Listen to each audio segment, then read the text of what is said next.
विद्रोही सांस्कृतिक चळवळीच्या वतीनं 11 ते 14 एप्रिल महात्मा फुले ते बाबासाहेब आंबेडकर जयंतीच्या निमित्तानं जी व्याख्यानमाला सुरू करण्यात आलेली आहे त्याच्यातील आजच्या साखळीची जबाबदारी माझ्याकडे सातारा विद्रोहीच्या वतीनं देण्यात आलेली आहे।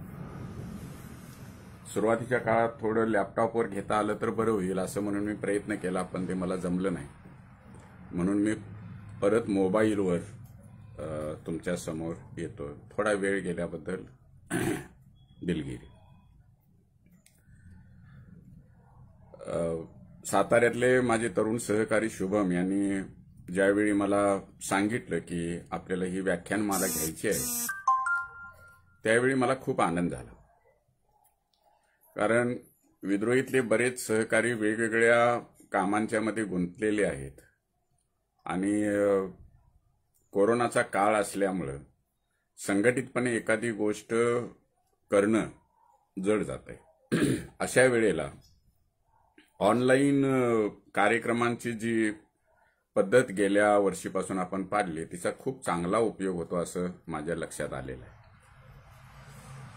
या निमित्तानं मला जो विषय शुभमने दिलेला आहे तो आहे राजर्षी शाहू महाराज यांचे सामाजिक कार्य आणि महाराष्ट्राची वाटचाल। विषय तसा अत्यंत चांगला आहे, विचार करायला लावणार आहे, विचार करायला शिकवणार आहे। म्हणजे आपण इतिहासातल्या ज्या व्यक्तींच्या बद्दल ते आमचे मार्गदर्शक आहेत, ते आमचे आदर्श आहेत, ते आमचे प्रणेते आहेत, ज्यांना आपण म्हणतो की आमच्या चळवळीच्या विचारांचा पाया हा या व्यक्तींचा आहे, अशा व्यक्तींच्या बद्दल ज्यावेळी जयंत्या करतो किंवा पुण्यतिथ्या करतो, स्मरण दिन करतो, त्यावेळेला आपण कशासाठी हे सगळं करतो तर एक लक्षात ठेवलं पाहिजे की आपण इतिहासाकडे बघत असताना स्टॅटिक पद्धतीनं, म्हणजे एक घटना आहे तो एक इव्हेंट होता। म्हणजे इतिहासाकडे बघताना हिस्ट्री असा इंग्रजी शब्दाचा फोड करताना काही स्त्री कार्यकर्त्या हीच स्टोरी असं करतात आणि मग त्यातून स्त्रिया गायब झालेल्या असतात। म्हणजे त्याची गोष्ट, मग तो राजा असेल, मग तो विरोधक असेल किंवा कोणतरी असेल, त्याची गोष्ट असं म्हणून इतिहासाकडे बघितलं जातं। आपण इतिहासाकडे असं बघून चालणार नाही। एखादी गोष्ट इतिहासातली ती घटना आहे असं म्हणून ज्यावेळी आपण बघतो त्याच वेळेला ती इतिहासाच्या प्रक्रियेतली एक साखळीतली घटना आहे हे आपण लक्षात ठेवलं पाहिजे। म्हणजे आपण ज्यावेळी छत्रपती शाहू महाराजांच्या बद्दल विचार करणार आहोत त्यावेळी आपण शाहू महाराजांच्या अगोदर झालेल्या लोकांना दुर्लक्षित करून शाहू महाराजांचा विचार करू शकत नाही, किंवा शाहू महाराजांचा ज्यावेळी विचार करू त्यावेळी टिळकांना दुर्लक्षित करून शाहू महाराजांचा विचार करू शकत नाही, किंवा इंग्रजांना दुर्लक्षित करून शाहू महाराजांचा विचार करू शकत नाही।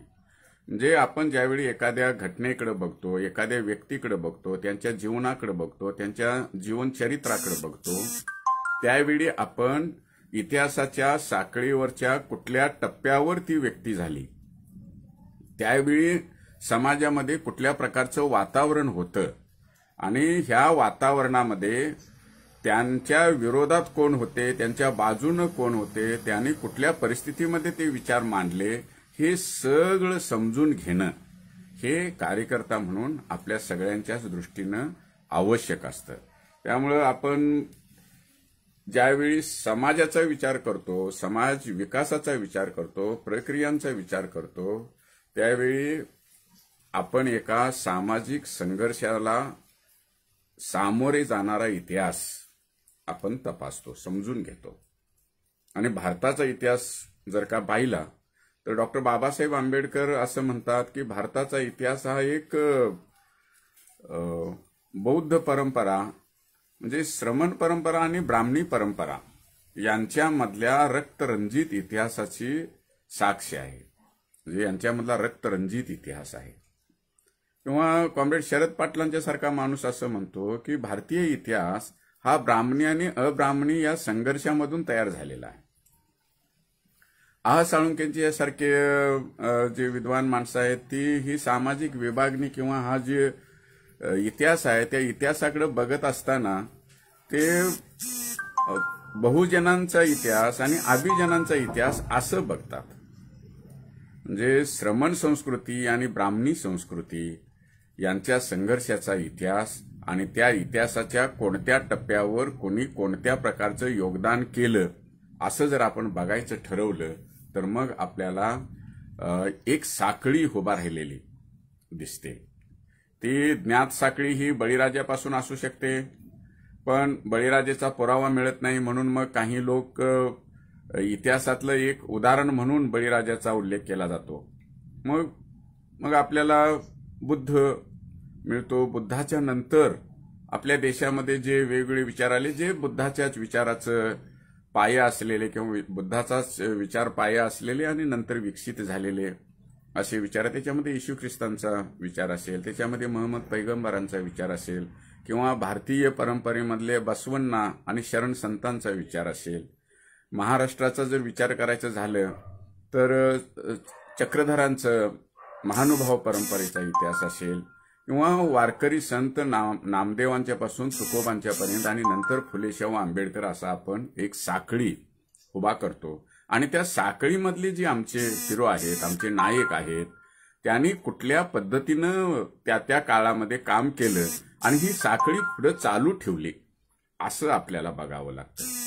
हे फक्त व्यक्तींच्याच बाबतीत आहे असं नाही, हे अगदी जाती व्यवस्थेच्या बाबतीत सुद्धा आहे, हे राखीव जागांच्या बाबतीत सुद्धा आहे, हे स्त्रियांच्या गुलामगिरीच्या बाबतीमध्ये सुद्धा आहे. म्हणजे स्त्रियांची गुलामगिरी आज आहे तशी काल नव्हती, ती उद्या असणार नाही.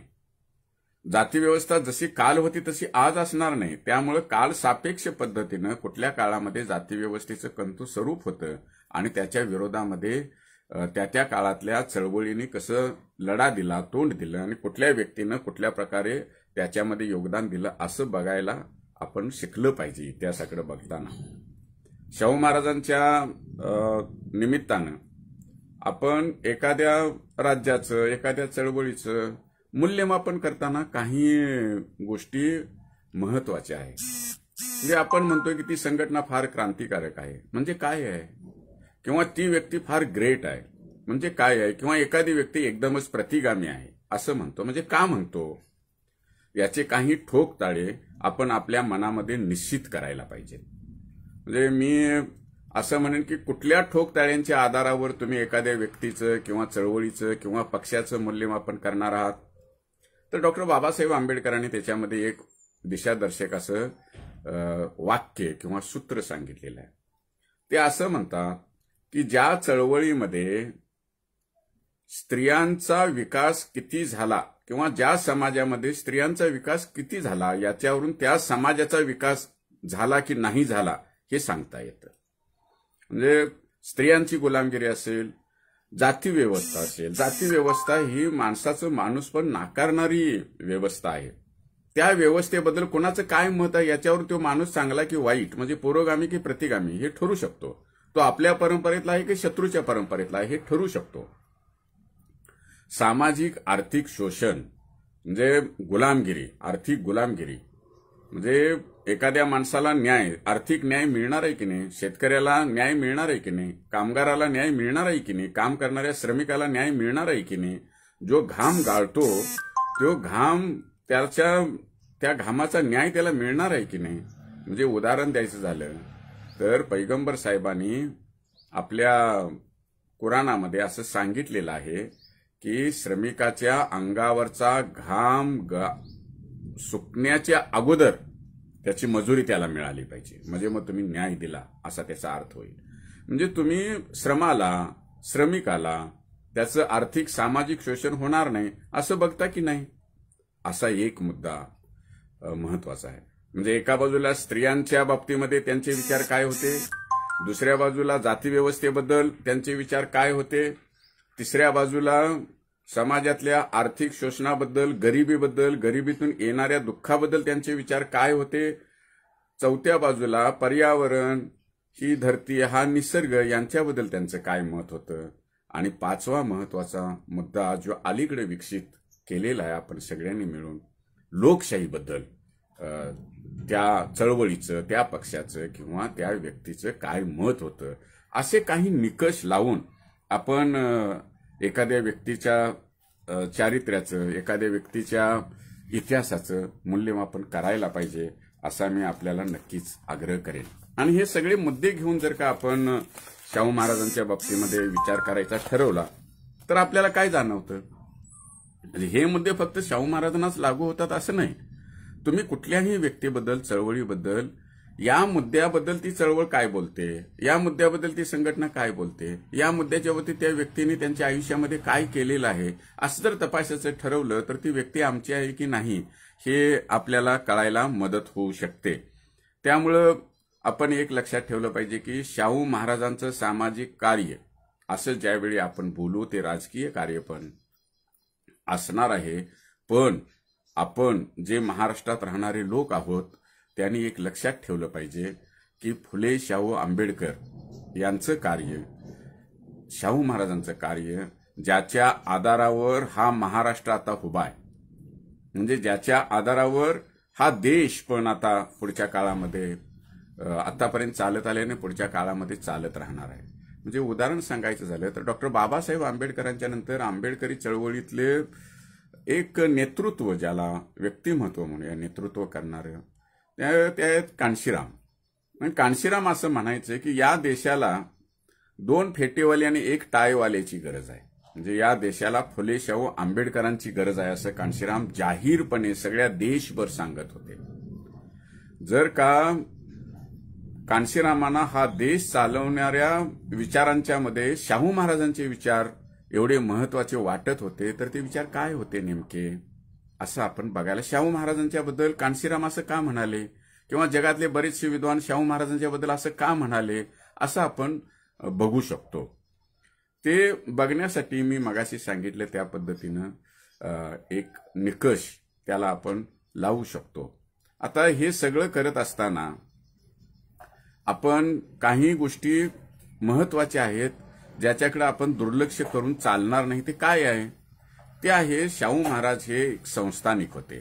इंग्रजीमध्ये त्याला प्रिन्सली स्टेट असं म्हणायचे, कारण ते इंग्रजांच्या राज्यामध्ये होते. सगळेच्या सगळे निर्णय त्यांना त्यांच्या मताप्रमाणे घेता येत नव्हते. म्हणजे जर का त्याने एखादा निर्णय घेतला तर तो इंग्रज सरकारला, पार्लमेंटला किंवा त्यावेळेला जे अधिकारी होते, इंग्रज अधिकारी, त्या सगळ्या अधिकाऱ्यांना ते मान्य असायला पाहिजेत. अशा परिस्थितीच्या मध्ये शाहू महाराज हे एक संस्थानिक म्हणून राज्य करत होते, हे आपण लक्षात ठेवलं पाहिजे. म्हणजे ते स्वतंत्र राजे नव्हते.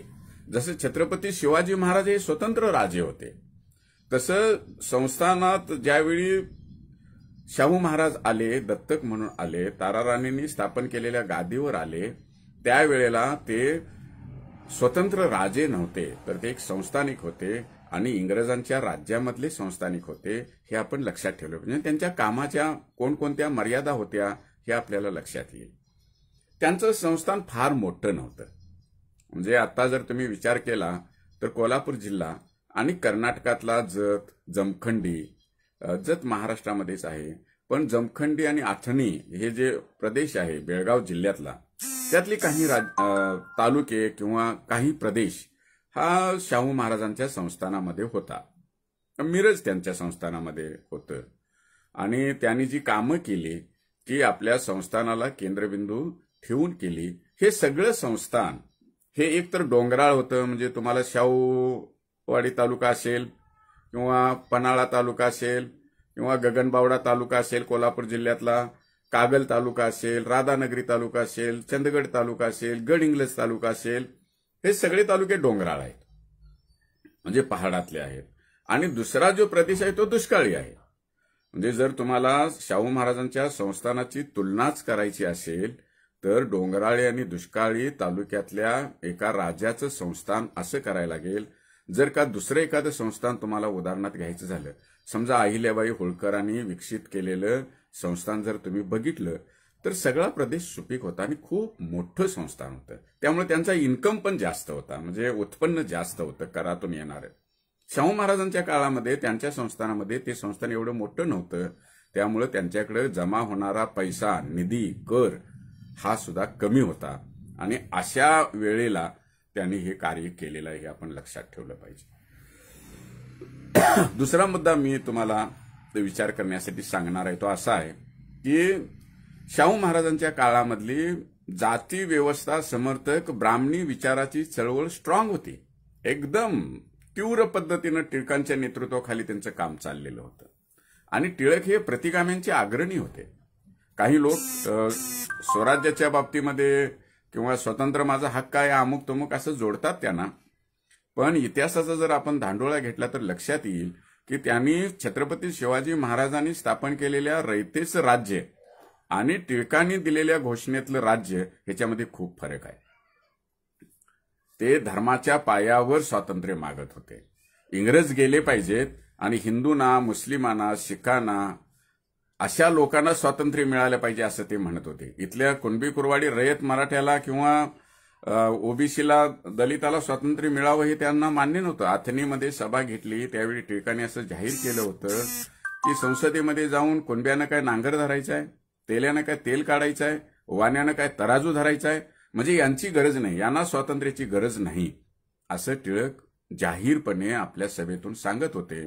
आणि शाहू महाराजांनी जे जे कार्य बहुजन समाजाच्या बाजूने केलं त्या प्रत्येक कार्याला विरोध करणारी एक शक्ती शाहू महाराजांच्या संस्थानातच इंग्रजांच्या मदतीनं त्यांनी उभा केलेली होती. आपण लक्षात ठेवलं पाहिजे. ते एका बाजूला इंग्रजांच्या विरोधात लढत होते आणि दुसऱ्या बाजूला ब्राह्मण धर्माच्या विरोधामध्ये, मनुस्मृतीच्या विरोधामध्ये उभे असलेल्या शाहू महाराजांच्या विरोधात सुद्धा ते लढत होते. कारण त्यांना इंग्रज नको होते, पण त्याच वेळेला ब्राह्मण धर्माची प्रस्थापना होणं, मनुस्मृतीची प्रस्थापना होणं हे टिळकांच्या सारख्या प्रतिगामी नेतृत्वाचं त्यावेळेचं लढ्याचा उद्देश होता.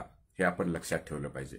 काही लोक चूक करतात. स्वातंत्र्य लढ्याची विभागणी करताना जहाल आणि मवाळ अशी जी विभागणी केली जाते आणि मग जहाल म्हणजे काहीतरी ग्रेट असं तरुण मुलांना वाटतं. इथंच आम्ही त्यांचा जहाल हा शब्दप्रयोग चुकीचा आहे. त्यांना इंग्रज नको होते, पण त्यांना मनुस्मृती आणि ब्राह्मण धर्माचं राज्य पाहिजे होतं म्हणून ते जहाल होते.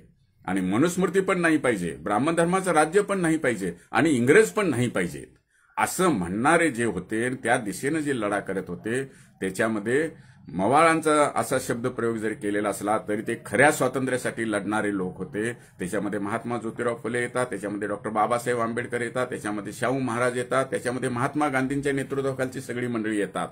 हे आपण लक्षात ठेवलं पाहिजे. म्हणून शाहू महाराजांच्या काळात छोटं संस्थान, डोंगराळ दुष्काळी भागाचं संस्थान, उत्पन्न कमी असलेलं संस्थान आणि प्रतिगाम्यांनी व्यापलेलं संस्थान, अशा अवस्थेमध्ये शाहू महाराजांनी आपल्या कामाची सुरुवात केलेली आहे. आणि मग त्यांनी जे काम केलं ते दिशादर्शक पद्धतीनं महाराष्ट्रात कसं आज पण उपयोगी पडलेलं आहे असं आपण तपासून बघू शकतो. उदाहरण झालं तर महाराष्ट्रामध्ये आत्ता ज्या पद्धतीनं महाराष्ट्र पुरोगामी आहे असं म्हटलं जातं, महाराष्ट्र विकसित आहे असं म्हटलं जातं, कशाच्या आधारावर म्हटलं जातं तर महाराष्ट्रामध्ये सहकाराची चळवळ होती, महाराष्ट्रामध्ये सहकारी उद्योग आहेत, महाराष्ट्रामधली शेती सिंचनाखाली नेण्यासाठी शासकीय योजना झाल्या, धरणं झाली, कॅनॉल झाले, त्यानंतर महाराष्ट्रामध्ये शिक्षणाचं प्रमाण चांगलं आहे. असं ज्या गोष्टी तुम्हाला चांगल्या वाटतात, विकासाच्या दिशेनं वाटतात, त्या गोष्टींचा धांडोळा घेत जर तुम्ही मागे गेला तर तुम्हाला चळवळीतल्या लोकांनी केलेलं काम दिसेल, शाहू महाराजांनी केलेलं काम दिसेल आणि त्यांच्या सामाजिक कार्याच्या आधारावर आज महाराष्ट्र विकसित होतो आहे आणि देश विकसित होतो आहे हे आपल्या लक्षात येईल. म्हणजे शाहू महाराजांनी त्या काळामध्ये शेती हा प्रमुख व्यवसाय होता. शेतीच्या बाबतीमध्ये शाहू महाराजांचं धोरण काय होतं की जे धोरण आजच्या सरकारला सुद्धा दिशादर्शक पद्धतीनं मदत करत आहे आणि महाराष्ट्राचा विकास त्याच्या पायावर झालेला आहे. तुमच्या असं लक्षात येईल की शाहू महाराजांनी शेतीसाठी धरण बांधलं. धरण बांधणं हा काय आता तुम्हाला विशेष वाटणार नाही, पण त्या काळामध्ये छत्रपती शिवाजी महाराजांनी एक धरण बांधल्याचा उल्लेख आहे आणि त्याच्या अगोदर राजा अकबरानं यमुनेवर धरण बांधल्याचा उल्लेख आहे. म्हणजे जनतेच्या, रयतेच्या शेतीला पाणी मिळावं आणि त्यातून शेतीचा आणि शेतकऱ्यांचा विकास व्हावा आणि उत्पन्न वाढावं यासाठी मिळालेल्या करातून राजा काहीतरी जनतेसाठी खर्च करतो हे विचार त्यावेळी कुठल्याही संस्थानिकाच्या मनात नव्हते. त्यावेळेला शाहू महाराजांनी राधानगरीमध्ये धरण बांधलं, त्याला आपण लक्ष्मी तलाव असं म्हणून आता ओळखतो.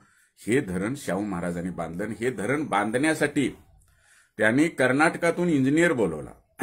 म्हणजे राजा अकबरानं इराणमधून इंजिनियर बोलवला होता आणि यमुनेवर धरण बांधून त्यांनी शेतीला पाणी दिलं. शेतीला पाणी देण्यासाठी धरण बांधणारा अकबर हा या देशातला पहिला राजा, धरण बांधणारा दुसरा छत्रपती शिवाजी महाराज आणि धरण बांधून शेतीला पाणी देणारा तिसरा राजा हा राजर्षी शाहू महाराज आहे, हे लक्षात ठेवा.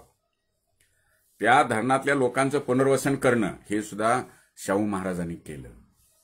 म्हणजे शेतीसाठी धरण बांधणं, धरणाच्या आधारावर शेती विकसित करणं आणि शेतीच्या आधारावर जो माल निर्माण होतोय त्या मालासाठी बाजारपेठ उत्पन्न करणं, निर्माण करणं, व्यापाऱ्यांना सांगणं की शेतीमालाच्या बाजाराची तुम्ही काळजी घ्या आणि मग शेतकऱ्याचा माल विकला जाईल, व्यापार वाढेल आणि समृद्धी येईल आपल्या संस्थानामध्ये. यासाठी त्यांनी प्रयत्न केले. एक उदाहरण द्यायला हरकत नाही की शाहू महाराजांनी 2 शहरं नवीन वसवली व्यवसायासाठी, व्यापारासाठी. एक आहे राधानगर. म्हणजे राधानगर, चंदगड या परिसरामधल्या लोकांना, चंदगड हे लांब पडतं, पण राधानगर तालुक्यातल्या, कागल तालुक्यातल्या लोकांना बाजारपेठेसाठी लांब जावं लागत होतं. म्हणून शाहू महाराजांनी राधानगर ही नवीन बाजारपेठ वसवली. राधानगरी हे त्यांच्या बहिणीचं नाव त्यांनी त्या गावाला दिलं आणि व्यापाऱ्यांना सांगितलं तुम्ही इथं व्यापार करा आणि आजूबाजूच्या लोकांना त्याचा लाभ झाला पाहिजे. तसंच सांगलीचे संस्थानिक, ज्या वेळेला शाहू महाराजांच्या संस्थानामध्ये मिरच्या चांगल्या पिकत होत्या, भुईमूग चांगल्या पिकत होता, गूळ चांगला पिकत होता, कापूस शिरोळ आणि या परिसरामध्ये चांगला पिकत होता, त्यावेळेला त्या मालासाठी बाजारपेठ सांगलीला होती. पण सांगलीचे पटवर्धन हे शाहू महाराजांच्या संस्थानातनं येणारे शेतकऱ्यांना त्रास देत होते. जनावरांना पाणी मिळू द्यायचं नाही, जर बैल एखादा हागला तर ते रस्त्यावर पडता कामा नये, तुमचं तुम्ही गोळा करून घेऊन जावा म्हणून सांगायचं, छळ करायचा. म्हणून मग शेतकऱ्याने शाहू महाराजांना विनंती केली आणि शाहू महाराजांनी जयसिंगपूर नावाचं शहर वसवलं.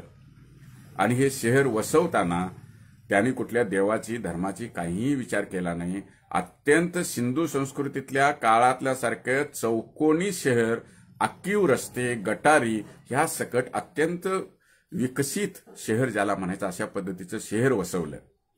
म्हणजे जसं त्यांनी शास्त्रीय दृष्टिकोन पाण्याच्या बाबतीमध्ये, धरणाच्या बाबतीमध्ये सर विश्वेश्वरय्या नावाचे इंजिनियर, जागतिक ख्यातीचे इंजिनियर, ज्यांनी कोल्हापूर टाईप बंधारा हा शेतकऱ्यांनी विकसित केलेल्या बंधाऱ्याला तंत्रज्ञानाची जोड दिली. कोल्हापूर जिल्ह्यातल्या लोकांनी जो बंधारा बांधला होता त्याला केटी वेअर असं जगभर म्हटलं जातं. ते विश्वेश्वरय्या यांनी सांगितलं की हे तंत्रज्ञान सगळ्यात चांगलं आहे पाणी वळवण्याचं. असे लोकाभिमुख असलेले कर्नाटकातले सर विश्वेश्वरय्या यांना बोलवून त्यांनी जसं धरण बांधलं तसं बाजारपेठा विकसित करण्यासाठी शाहू महाराजांनी काम केलं. बाजाराचा रस्ता असेल, बाजारातली सोयी असतील, बाजारातलं टॅक्स असेल, या सगळ्याबद्दल शाहू महाराज भयंकर अलर्ट होते. हे आपण लक्षात ठेवलं पाहिजे. शाहू महाराजांनी शेतकऱ्यांच्या सोबत व्यवहार कसा असावा याचं एक उदाहरण सरकारला घालून दिलेलं आहे. म्हणजे त्यानंतरच्या बऱ्याच वेळा सरकारने ते पाळलेलं आहे. म्हणजे काय, शेतसारा प्रत्येक शेतकऱ्याला भरावा लागत होता. म्हणजे तुम्ही एखाद्या व्यक्तीला राजा मानताय की नाही हे शेतसारा तुम्ही त्याला देताय की नाही ह्याच्यावर अवलंबून आहे. म्हणजे जर का मला तू राजा म्हणून मान्य नाहीस असं म्हणजे त्याला शेतसारा द्यायचं नाही. मग त्यानंतर जे काही उद्भव होईल, संकट येईल, त्याला तोंड देण्यासाठी मग ती व्यक्ती असेल, ते गाव असेल, तो परिसर असेल, सामोरे जायचा. म्हणजे इचलकरंजीच्या घोरपड्यांनी ज्यावेळी शेतसारा वाढवला त्यावेळी आजरा तालुका जो शाहू महाराजांच्या संस्थानात नव्हता, इचलकरंजीच्या घोरपड्यांच्या संस्थानात होता, तिथल्या लोकांनी शेतसारा द्यायचं नाही असं आंदोलन सुरू केलं होतं. हे पण आपण लक्षात ठेवलं पाहिजे. म्हणजे शेतकऱ्यांच्या सोबत कसं वागावं, तर शाहू महाराजांनी एक उदाहरण घालून दिलं होतं की दुष्काळाच्या वेळी शाहू महाराजांनी शेतसारा माफ केला. उलट शेतकऱ्यांना बैलजोडी घेता यावी हे आदर्श छत्रपती शिवाजी महाराजांचे आहे. त्यांनी पण हे सुचवलेलं होतं. शेतकऱ्यांना बैलजोडी घेता यावी, शेतकऱ्याच्या शेतीला पाणी मिळण्यासाठी विहिरी काढता याव्यात, पाणी तुंबवता यावं, यासाठीच्या योजना शाहू महाराजांनी लागू केल्या होत्या. आणि शाहू महाराजांचा हा आदर्श नंतर महाराष्ट्राच्या सरकारनं कुळ कायद्याच्या वेळेला पुढे नेला, जिथं डॉक्टर बाबासाहेब आंबेडकरांनी त्याला कायद्याचं रूप देण्याचा प्रयत्न केला 1934 साली खोतीच्या विरोधात कुळ कायद्याच्या बाजूने मोर्चा काढून. पण नंतर ते कायद्यामध्ये रूपांतर कसं झालं, राष्ट्रीय पातळीवर कसं गेलं आपण बघू. पण शेतकऱ्यांच्या सोबतचं नातं, शेतीतलं नवं तंत्र महात्मा फुलेंनी आपल्या शेतकऱ्यांनी आधुनिक पद्धतीने शेती करावी असा जो आग्रह धरला होता, शाहू महाराजांनी त्याच्या पुढे जाऊन ही नवी पिकांचं संशोधन, म्हणजे जो भाग आजरा तालुक्यातला शाहू महाराजांच्या संस्थानात होता त्यांनी त्याची कॉफीची रोपं लावली, चहाची रोपं लावली, त्यानंतर तिथं रेशीम उद्योगाची सुरुवात केली. आजही ते केंद्र तिथं संशोधन करताय हे आपण लक्षात ठेवलं पाहिजे.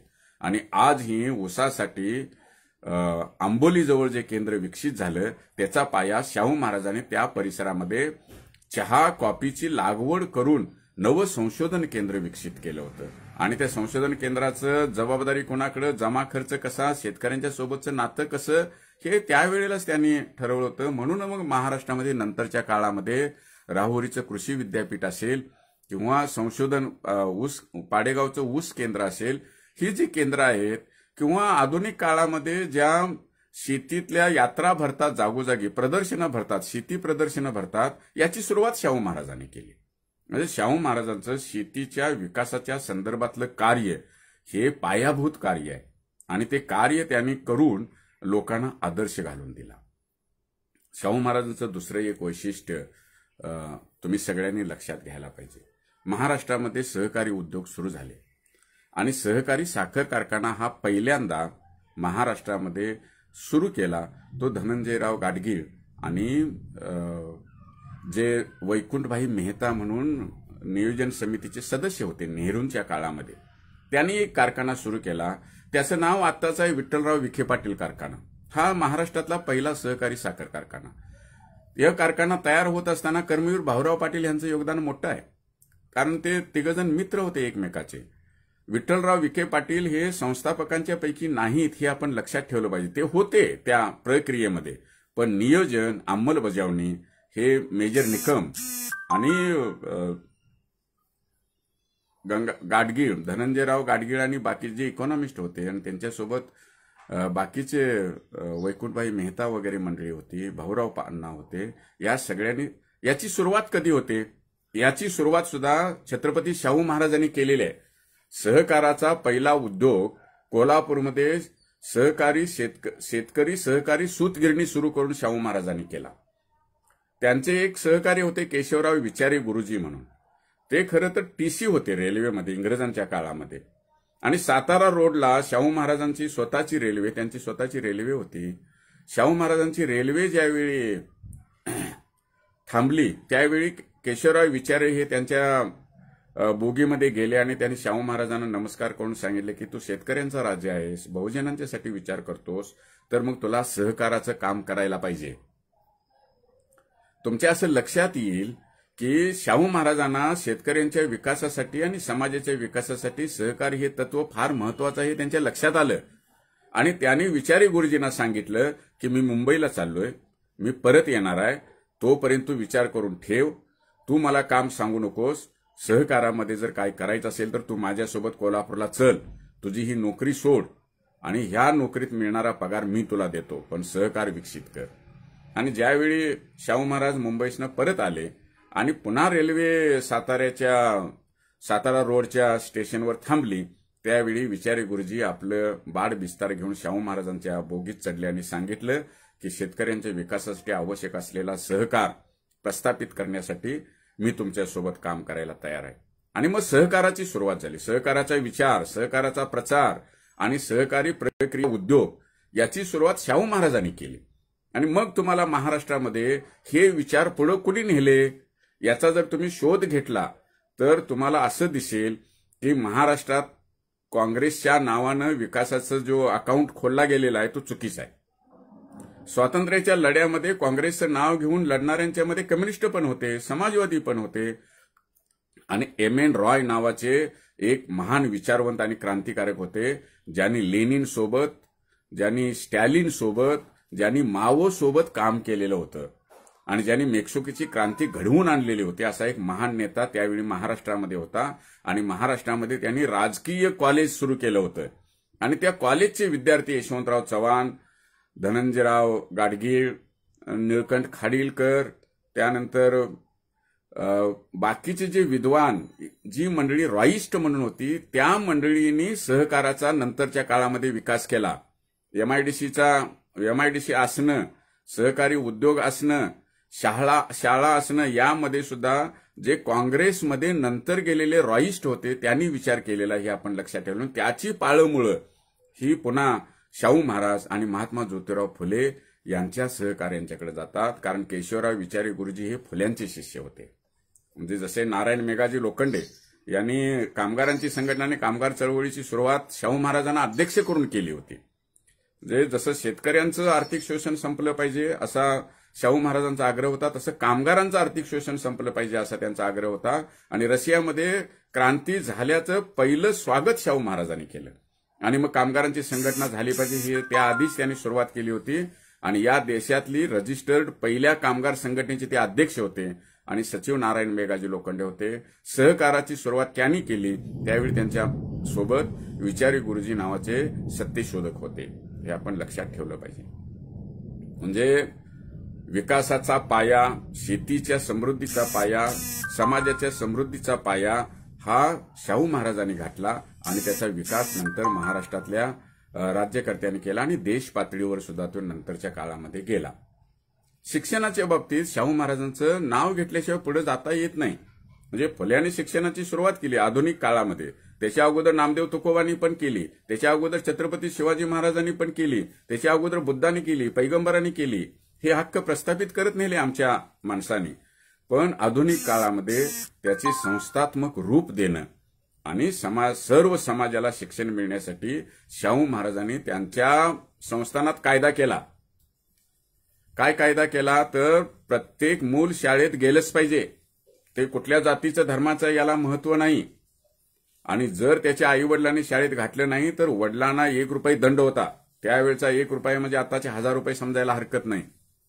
म्हणजे शाहू महाराजांनी त्यासाठी आपल्या संस्थानाच्या निधीतून त्यावेळेला 23% खर्च केलेला होता. म्हणजे संपूर्ण मुंबई प्रांतासाठी इंग्रज सरकार 87 हजार रुपये खर्च करत होतं. त्यावेळेला महाराष्ट्रातल्या एका छोट्या संस्थानाचा राजा आपल्या संस्थानाच्या 23% म्हणजे 1 लाख रुपये शिक्षणावर खर्च करत होते. टिळकांनी टीका केली. टिळकांना सगळ्या बहुजन समाजाला शिक्षण मिळण्याचा नियम शाहू महाराजांचा मान्य नव्हता. त्यांनी त्यावेळच्या वर्तमानपत्रात आग्रहलेख लिहिला, शाहू महाराजाला शहाणपण येऊ देत आणि तो असलेल्या शाळांचे दरवाजे कौलं चांगली करू देत, खिडक्यांची तावदानं बसवू देत आणि मग सगळ्यांच्या शिक्षणाचा विचार करू दे. त्यावेळी शाहू महाराजांना त्यांना सांगितलं होतं, होय आमच्या शाळांची कौलं फुटलेली आहेत, खिडक्या फुटलेल्या आहेत, दरवाजे मोडलेले आहेत, असू देत, आमची मुलं भिजू द्या, खरं शिकू द्या. कारण आमचा शिक्षणाचा हक्क जर आमच्या मुलांना मिळाला तरच त्यांचा विकास आहे. फक्त उच्च जातीय लोकांना शिकवण्यासाठी आम्ही नाही विचार करणार. हे ठणठणीत व्यवहाराच्या पातळीवर टिळकांच्या सारख्या प्रतिगामी नेत्याला उत्तर देणं आणि ब्राह्मण धर्माच्या बाजूने उभ्या असलेल्या विचारांना नाकारणं हे काम शाहू महाराजांनी केलं. पुढे जाऊन शाहू महाराजांनी प्रत्येक समाजातल्या माणसांच्यासाठी वसतिगृह सुरू केल्या, शाळा सुरू केल्या. त्यांच्या शाळांच्या मध्ये आणि वसतिगृहांच्या मध्ये जी माणसं तयार झाली त्यांच्यामध्ये रयतचे भाऊरावांना होते, त्याच्यामध्ये स्वामी विवेकानंद संस्थेचे बापूजी साळुंखे होते, त्यांच्यामध्ये केएलई सोसायटीचे संस्थापक लट्टे होते, लट्टे एज्युकेशन सोसायटीचे संस्थापक पण लट्टे होते. ही सगळी माणसं शाहू महाराजांच्या शिक्षणविषयक कामानं प्रेरित झाली आणि त्यांनी बहुजन समाजाला पुढे संस्थानाच्या नंतर सुद्धा महाराष्ट्रामध्ये शिक्षणाचं महत्व प्रत्येक माणसापर्यंत नेलं. मग संत गाडगे महाराज असतील, संत तुकडोजी महाराज असतील, पंजाबराव देशमुख असतील, डॉक्टर बाबासाहेब आंबेडकर असतील, ही नंतरच्या ज्या पिढ्या उभ्या राहिल्या हे शाहू महाराजांनी शिक्षणाबद्दल जे कार्य केलं त्याच्यावर उभ्या राहिल्या. हे आपण लक्षात ठेवलं पाहिजे. म्हणजे एका बाजूला शेतीबद्दल, दुसऱ्या बाजूला सहकारी उद्योगधंद्यांच्या बद्दल, तिसऱ्या बाजूला शहरांच्या विकासाबद्दल, चौथ्या बाजूला कामगारांच्या शोषणाच्या विरोधामध्ये संघटना बांधण्यामध्ये, पाचव्या बाजूला शिक्षणविषयक धोरणामध्ये अशा पद्धतीनं शाहू महाराजांनी जी कामं केली ती आजही आपल्या सगळ्यांना मार्गदर्शक आहे. जाती व्यवस्थेच्या विरोधातलं काम तर शाहू महाराजांचं प्रसिद्ध आहे. म्हणजे शाहू महाराजांनी जातीय अंतासाठी खूप प्रयत्न केले. त्याचे परिणाम नंतरच्या काळामध्ये खूप चांगले दिसले. भटक्या विमुक्तांना कोण जवळ करत नव्हतं. फासेफार्दी वगैरे जे समाज आहे त्यांना शाहू महाराजांनी आपल्या सैन्यामध्ये घेतलं, त्यांना मानाच्या जागा दिल्या. त्यांना असं कुणीही छळ केलेला त्यांचा किंवा त्यांना हिणवलेलं शाहू महाराजांना आवडत नव्हतं. शाहू महाराजांनी चापकाच्या फटकाऱ्यांच्या शिक्षा दिलेल्या आहेत, जे अस्पृश्यांना किंवा भटक्या विमुक्तांना हिणवतील, चिडवतील किंवा वाईट वागवतील त्यांना. हे आपण लक्षात ठेवलं पाहिजे. म्हणजे दलितांच्या अस्पृश्यतेच्या विरोधातलं काम शाहू महाराजांचं सगळ्यांना माहिती आहे. हॉटेल काढून देण्यापासून गंगाराम कांबळेंचं ते राखीव जागांचा कायदा करण्यापर्यंत. म्हणजे राखीव जागांचा कायदा हा शाहू महाराजांच्या कारभारातला सगळ्यात महत्वाचा मुद्दा आहे. वेदोक्त प्रकरणामध्ये जाती व्यवस्था काय आहे हे शाहू महाराजांनी भोगलेलं होतं. आणि ते असं म्हणाले होते की मी राजा असताना जर ब्राह्मण धर्म माझ्यासोबत असं वागत असेल तर माझ्या रयतेचं काय, हा प्रश्न त्यांनी उपस्थित केलेला होता. आणि मग त्यांनी राखीव जागेंचा कायदा केला आणि त्याची अंमलबजावणी आपल्या राज्यामध्ये केली. जाती अंताबद्दल शाहू महाराज असं म्हणत होते की दलितांच्या बद्दल वरच्या जातीतल्या लोकांनी नेतृत्व करून आणि चळवळी चालवून नाही होणार जाती अंत, अस्पृश्यता नाही संपणार. त्यासाठी त्या जाती जमातीतून नेतृत्व पुढे आलं पाहिजे. म्हणून माणगावला त्यांनी जी परिषद घेतली त्या परिषदेच्या वेळेला त्यांनी सगळ्या जगाला स्पष्टपणे सांगितलं की आता दलितांचा नेता, अस्पृश्यांचा नेता मी नाही. खरं तर जे अस्पृश्यतेच्या विरोधामध्ये काम करणारी जी पिढी होती त्याच्यामध्ये शाहू महाराजांच्या काळात शाहू महाराज होते, त्यांच्यानंतर महात्मा गांधी होते, विठ्ठलरामजी शिंदे होते. ही सगळी मंडळी जी चांगली नेतृत्व करणारी मंडळी होती ती अस्पृश्यतेच्या विरोधातली होती आणि अस्पृश्य त्यांना आपले नेते मानत होते आणि त्यांना मार्गदर्शक पण समजत होते. गांधी सुद्धा स्वतःला अस्पृश्यांचे प्रतिनिधी मानत होते. ते या परंपरेतूनच आलेले होते. पण शाहू महाराजांनी असा नवीन पायंडा निर्माण केला आणि त्यांनी सांगितलं की दलितांचा नेता दलितच असला पाहिजे. आणि त्यांनी बकऱ्यांचं नेतृत्व लांडगा करू शकत नाही किंवा इतरांचं नेतृत्व वाघ नाही करतो, त्या प्राण्यांना मारून खाणार आहे, त्यामुळे त्या प्राण्यातलाच नेता त्यांचा असला पाहिजे असं एक उदाहरण दिलं. आणि त्यांनी सांगितलं की दलितांचा नेता दलित असला पाहिजे आणि बाबासाहेब आंबेडकर हे आता दलितांचे नेते असतील. ह्या सगळ्या जगाला सांगणारा राजा हा छत्रपती शाहू महाराज आहे. म्हणून मार्क्स जसा कामगारांना संघटित व्हा आणि तुमच्या साखळ्या तुम्ही तोडा असं सांगत होते, तसं शाहू महाराजांनी एक नवा संदेश दिला आणि सांगितलं की दलित स्वतःच्याच नेतृत्वाखाली त्यांनी संघटित झालं पाहिजे आणि अस्पृश्यता आणि जाती व्यवस्थेच्या विरोधात लढलं पाहिजे. हे शाहू महाराजांनी प्रस्थापित केलं. म्हणजे जसं राखीव जागांचा कायदा आहे तसंच चळवळीला सामाजिक पातळीवर मार्गदर्शन करणं हे सुद्धा शाहू महाराजांनी केलं. शिक्षणाबद्दल जशा त्यांनी सगळ्या मराठी मुलकामध्ये परिषदा घेतल्या, अगदी खानदेशात घेतल्या, अकोले तालुक्याच्या जवळ, तसंच त्यांनी नागपूरला घेतल्या. आणि या देशातल्या जातीयवाद्यांनी त्यांना धेडांचा राजा म्हणजे महारांचा राजा म्हणून हिणवलं आणि त्यांनी सांगितले मला अभिमान वाटतो, तुम्ही मला माझ्या जनतेला जी वागणूक देता तीच वागणूक तुम्हाला मान्य असेल पण मला मान्य नाही आणि म्हणून मला जर तुम्ही त्यांचा नेता म्हणाला तर त्यात वावं काय नाही. होय मी त्यांचा सुद्धा नेता आहे असं शाहू महाराजांनी जाहीरपणे, होय मी धेडांचा नेता आहे किंवा धेडांचा राजा आहे असं जाहीरपणे शाहू महाराजांनी त्यावेळेला सांगितलेलं होतं. म्हणजे जाती अंताच्या दृष्टीनं शाहू महाराजांनी केलेलं कार्य हे संपूर्ण देशाला मार्गदर्शक आहे. आणि भारतीय संविधानामध्ये जे काम डॉक्टर बाबासाहेब आंबेडकर करू शकले त्याचा पाया हे शाहू महाराजांच्या कामामध्ये आहे, हे आपण लक्षात ठेवलं पाहिजे. आणि मी शेवटचा एक मुद्दा सांगून तुम्हाला थांबणार आहे की स्त्रियांच्यासाठी शाहू महाराजांनी काय केलं. बऱ्याच वेळेला स्त्रियांच्याबद्दल शाहू महाराजांनी केलेलं काम हे दुर्लक्षित राहतं. तुमच्या असं लक्षात येईल की कुटुंब व्यवस्था ही या व्यवस्थेचं खूप लोक कौतुक करतात की कुटुंब व्यवस्था चांगली आहे, ती राहिली पाहिजे. पण कुटुंब व्यवस्था ही स्त्रियांच्या छळाचं सगळ्यात मोठं साधन आहे असं स्त्री चळवळीतल्या विद्वानांनी आणि कार्यकर्त्यांनी मानलेलं आहे. कुटुंबाची रचनाच अशी असते की त्याच्यामुळं स्त्रीचा छळ होतो आणि स्त्रीचं दुय्यम स्थान हे कुटुंबामध्येच ठरतं. आणि हे कुटुंब तयार होत असताना आपण काळजी घेतली पाहिजे असं महात्मा फुलेंनी सांगितलं होतं. आणि त्यांनी ब्राह्मणी हस्तक्षेप कुटुंब घडत असताना म्हणजे लग्न होत असतानाच टाळला पाहिजे याचा आग्रह केला होता. आणि मुलगी ही दान द्यायची गोष्ट नाही, पुरुषाला स्त्री दान देणं हे नाही, कन्यादान नाही. महात्मा फुलेंनी ते नाकारलं होतं. आणि महात्मा फुलेंनी मुलगा आणि मुलगी आणि समाज हे समान पायावर एकत्र येणारे म्हणून त्यांच्याकडे पाहिलं होतं. आणि त्याच्या आधारावरच त्यांनी कुटुंब घडलं पाहिजे, म्हणजे समान पायावर कुटुंब घडलं पाहिजे. ही कुटुंबाची वेगळी रचना महात्मा फुलेंनी मांडली. या कुटुंबाचे दुष्परिणाम, ब्राह्मणी कुटुंब व्यवस्थेचे जे दुष्परिणाम स्त्रियांच्यावर होत होते त्याची नोंद शाहू महाराजांनी घेतली होती. आणि एक राजा म्हणून, एक संस्थानिक म्हणून त्यांनी आपल्या संस्थानामध्ये कुटुंबामध्ये छळ होणाऱ्या स्त्रियांच्या बद्दलचा एक कायदा केला. तो 1718 साली केला. तो कायदा करताना त्याने कुटुंब म्हणजे काय, कुटुंबातल्या स्त्रीचं स्थान काय आणि कुटुंबामध्ये स्त्रीचा छळ होतो म्हणजे काय याचा विवेचन अत्यंत चांगल्या पद्धतीनं करून घेतलेलं होतं.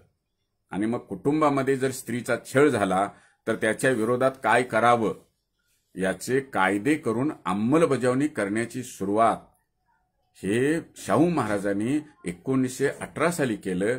भारत स्वातंत्र्य झाल्यानंतर डॉक्टर बाबासाहेब आंबेडकरांनी हिंदू कोड बिलाचा जो आग्रह केला होता त्याचा पाया सुद्धा शाहू महाराजांच्या संस्थानात आहे. म्हणजे डॉक्टर बाबासाहेब आंबेडकर जसं म्हणाले होते की ज्या वेळेला त्यांच्याकडे डॉक्टर पंजाबराव देशमुख गेले आणि ते म्हणाले की तुम्हाला हे संविधान लिहिण्यासाठी खूप विचार करावा लागला असेल किंवा त्रास झाला असेल, कारण ते ओबीसीचे नेते होते आणि ओबीसींच्यासाठी बाबासाहेब भयंकर आग्रही होते हे तुम्हाला माहिती आहे. आणि ओबीसींच्या साठी जसे हिंदू कोड बिलासाठी बाबासाहेबांनी राजीनामा दिला तसं ओबीसींच्यासाठी पण दिला. ते ज्यावेळी बाबासाहेबांना भेटायला त्यावेळी बाबासाहेब असं म्हणाले होते की मला संविधानाची रचना करताना फार अडथळा आला नाही, कारण माझ्या डोळ्यासमोर छत्रपती शिवरायांचं रयतेचं राज्य होतं, रयतेचं स्वराज्य होतं आणि त्याच्यातले आपसातले संबंध काय असावेत, तसे कायदे कसे करता येतील हे माझ्या डोळ्यासमोर असल्यामुळे उदाहरण मला संविधान तयार करताना फार जड गेलं नाही. त्याची तंतोतंत अंमलबजावणी स्त्रियांच्या बाबतीतली असेल ही शाहू महाराजांनी त्यांच्या संस्थानात केली होती. आणि शाहू महाराजांनी डॉक्टर बाबासाहेब आंबेडकर यांचे संबंध तुम्हाला माहिती आहे.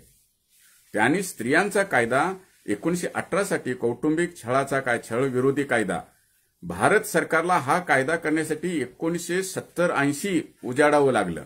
म्हणजे 70-80 वर्षांनंतर तो कायदा महाराष्ट्रामध्ये झाला, देशामध्ये झाला हे आपण लक्षात ठेवलं. शाहू महाराज किती पुढे होते.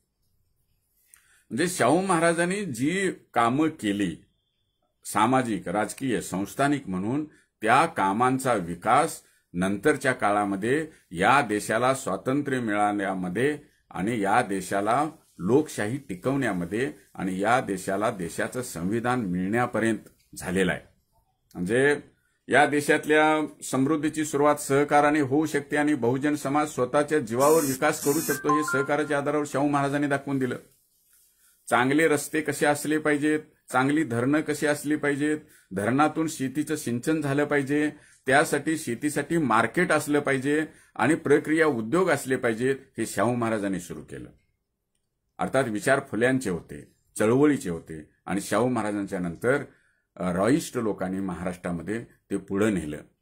शिक्षणाबद्दल त्यांनी कार्य केलं, जाती व्यवस्थेच्या विरोधात, भेदभावाच्या विरोधात त्यांनी कार्य केलं, स्त्रियांच्या बाजूने त्यांनी कार्य केलं आणि असं करणारा आधुनिक काळातला तो एक राजा म्हणून पुढे आला. अगदी आज सुद्धा महाराष्ट्राच्या सरकारला कोरोनाच्या विरोधामध्ये दवाखाने काढणं जड जातं, पण आयसोलेशन हॉस्पिटल नावाचा एक भाग कोल्हापूरमध्ये आजही आहे आणि तो शाहू महाराजांनी सुरू केलेला आहे. ज्यावेळी साथीचे रोग संस्थानामध्ये येत होते त्यावेळेला लोकांना स्वतंत्रपणे ट्रीटमेंट देता यावी यासाठी आयसोलेशन हॉस्पिटल तयार करणं इतका दूरदृष्टीचा तो राजा होता.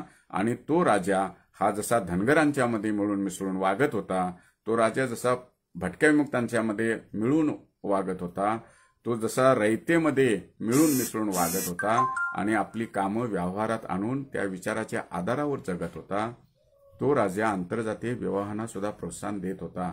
मराठा धनगर विवाह त्यांनी लावून दिले. म्हणजे असा एक अत्यंत दूरदृष्टी असलेल्या राजाच्या निमित्तानं आपण जी चर्चा आज करतो आहोत त्याच्या आधारावर तुम्ही महाराष्ट्रातल्या विकासाचे धागे पकडा. कोणतरी सांगतंय म्हणून नको, प्रत्येक गोष्टीमध्ये तळाला जायचा प्रयत्न करा आणि मग तुमच्या लक्षात येईल की जो विकास किंवा जे पुढारपण आलेलं आहे, जे पुरोगामित्व महाराष्ट्रामध्ये आलेलं आहे, मग ते अगदी गोदी कामगारांच्या कायद्यापासून, हमाल मापाड्यांच्या कायद्यापासून असेल, दुष्काळाच्या विरोधामधल्या समन्यायी पाणी वाटपापासून असेल, किंवा सहकारामुळे असेल, किंवा रोजगार हमीच्या कायद्यामुळे असेल, किंवा आता जे अंधश्रद्धेच्या विरोधातला नवीन कायदा डॉक्टर नरेंद्र दाभोळकरांनी मांडला त्याची मान्यता देणं, असे देशात नसलेले नवे नवे कायदे करण्यामध्ये महाराष्ट्राचं जे पुढारपण आहे त्याचा पाया हा फुले शाहू आंबेडकरांच्या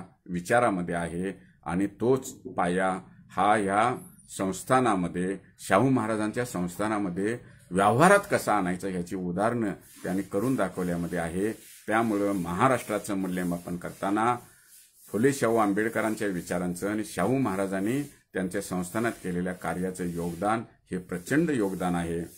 शाहू महाराज जिथपर्यंत पोचले होते तिथपर्यंत अजूनही आपण पोचू शकलेलो नाही. जर आपण पोचलो तर हे जग आधुनिक करण्यामध्ये सुद्धा एक मोठं योगदान त्या संस्थानातून आपल्याला मिळू शकतं, असं माझं मत आहे. मी थांबतो कारण खूप वेळ झालेला आहे असं माझ्या लक्षात आलंय. धन्यवाद.